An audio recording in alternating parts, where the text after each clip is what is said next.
Saxena classes में मैं अरुण कुमार सक्सेना आप सभी का स्वागत करता हूं और आप सबसे इसके साथ ही अपील करता हूं कि कोविड-19 से बचने के लिए आप सभी लोग अपने अपने घर में रहिए और आरोग्य सेतु ऐप का इस्तेमाल कीजिए, डाउनलोड कीजिए, जिससे इस बीमारी से लड़ने में हम सभी को मदद मिल सके, जिससे हमारा भारत इस कोरोना बीमारी से जीत सके।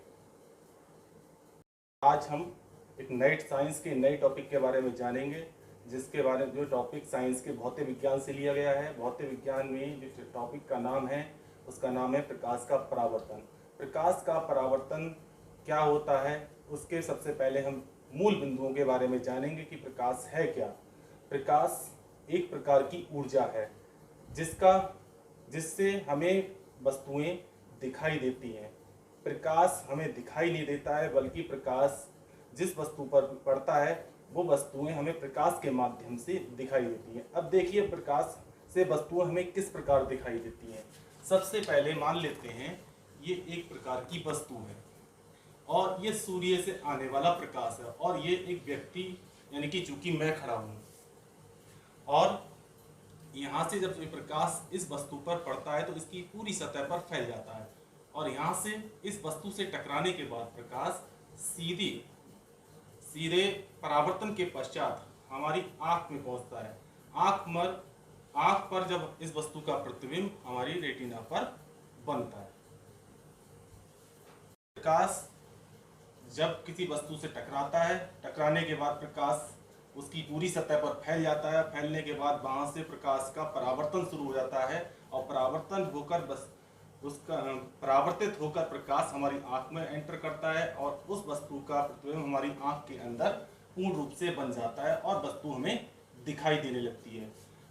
प्रकाश की परिभाषा की बात करते हैं तो प्रकाश ऊर्जा का वह रूप है जिसकी सहायता से हमें वस्तुएं दिखाई देती हैं। जब प्रकाश किसी वस्तु पर आपतित होता है तो वह परावर्तित होकर हमारी आंख में पहुंचता है, जिसके फलस्वरूप हमें वस्तुएं दिखाई देती हैं। अब बात करते हैं प्रकाश के स्रोत। प्रकाश के कौन कौन से स्रोत हैं। अब प्रकाश के स्रोत क्या हैं। प्रकाश ऐसे स्रोत जो स्वयं प्रकाश को उत्पन्न करते हैं वो प्रकाश के स्रोत कहलाते हैं। प्रकाश के स्रोत दो प्रकार के हैं। नंबर एक प्राकृतिक स्रोत, नंबर दो कृत्रिम स्रोत। प्राकृतिक स्रोत कौन से होते हैं, जो प्रकृति द्वारा दिए गए हैं। कृत्रिम स्रोत कौन से होते हैं, जो मानव द्वारा तैयार किए गए हैं। ऐसे स्रोतों को कृत्रिम स्रोत कहते हैं और जो प्रकृति द्वारा दिए गए स्रोत हैं उनको प्राकृतिक स्रोत कहते हैं। जैसे प्राकृतिक स्रोत जैसे सूर्य, तारे हैं। कृत्रिम स्रोत विद्युत बल्ब है, मोमबत्ती है आदि है। अब प्राकृतिक स्रोत, प्रकाश के स्रोत के कितने भाग होते हैं। प्रकाश के स्रोत के दो भाग होते हैं। नंबर एक दीप्त प्रकाश स्रोत, नंबर दो अदीप्त प्रकाश स्रोत। दीप्त प्रकाश स्रोत, नंबर दो अदीप्त प्रकाश स्रोत। दीप्त प्रकाश स्रोत किसे कहते हैं। दीप्त प्रकाश स्रोत वह स्रोत होते हैं जो स्वयं प्रकाश को उत्पन्न करते हैं। ऐसे स्रोत जो स्वयं प्रकाश को उत्पन्न करते हैं वो दीप्त प्रकाश स्रोत कहलाते हैं।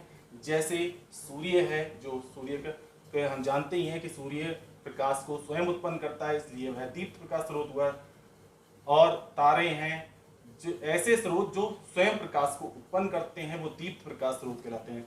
अब बात करते हैं अदीप्त प्रकाश स्रोत की। अदीप्त प्रकाश स्रोत वह स्रोत हैं जो स्वयं प्रकाश उत्पन्न नहीं करते हैं, बल्कि दूसरे के माध्यम से परावर्तित प्रकाश के माध्यम से वो प्रकाश को उत्पन्न कर रहे होते हैं। जैसे चंद्रमा स्वयं प्रकाश को उत्पन्न नहीं करता है, बल्कि वह परावर्तित प्रकाश, सूर्य का परावर्तित प्रकाश चंद्रमा पर पड़ता है, जिसके कारण हमें चंद्रमा चमकता हुआ दिखाई देता है। अब बात करते हैं प्रकाश के कौन कौन से गुण हैं। प्रकाश हमें दिखाई नहीं देता है, इसलिए हम ये कह सकते हैं प्रकाश एक अदृश्य है। इसकी उपस्थिति में वस्तुएं हमें दिखाई देती हैं। नंबर दो प्रकाश सीधी रेखा में गति करता है। नंबर तीन अगर हम प्रकाश की चाल की बात करें, प्रकाश की निर्वात में चाल 3 × 10 की घात 3 गुणा 10 की घात 8 मीटर प्रति सेकंड है। अगर प्रकाश जब एक माध्यम से दूसरे माध्यम में जाता है तो अपने मार्ग को बदल देता है, यानी कि हम ये कह सकते हैं वो अपने मार्ग से भटक जाता है या विचलित हो जाता है। प्रकाश के गुण के बाद आते हैं प्रकाशिक माध्यम पर। प्रकाशिक माध्यम कौन से होते हैं? प्रकाशिक माध्यम कहते किसे हैं?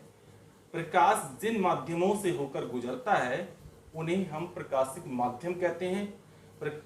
और ये प्रकाशिक माध्यम 3 प्रकार के होते हैं। नंबर 1 होता है पारदर्शक माध्यम, नंबर 2 होता है पारभाषक माध्यम और नंबर 3 होता है अपारदर्शक माध्यम। पारदर्शक माध्यम कौन सा होता है? पारदर्शक माध्यम ऐसा माध्यम होता है जिसमें प्रकाश का अधिकांश भाग उनसे होकर एक दिशा से दूसरी दिशा में पूर्ण रूप से आर पार जा सकता है। उसे हम पारदर्शक माध्यम कहते हैं, जैसे वायु है, कांच है। अब बात करते हैं पारभाषक माध्यम की।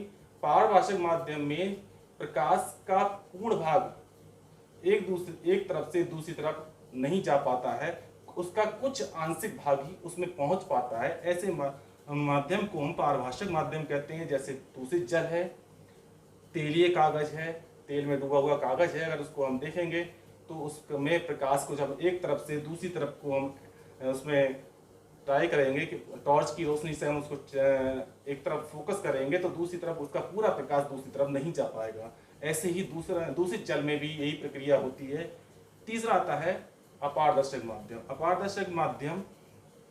अपारदर्शक माध्यम जिसमें प्रकाश का बिल्कुल भाग एक तरफ से दूसरी तरफ बिल्कुल नहीं पहुंच पाता है, ऐसे माध्यम को अपारदर्शक माध्यम कहते हैं। जैसे लकड़ी हुआ, लोहा आदि।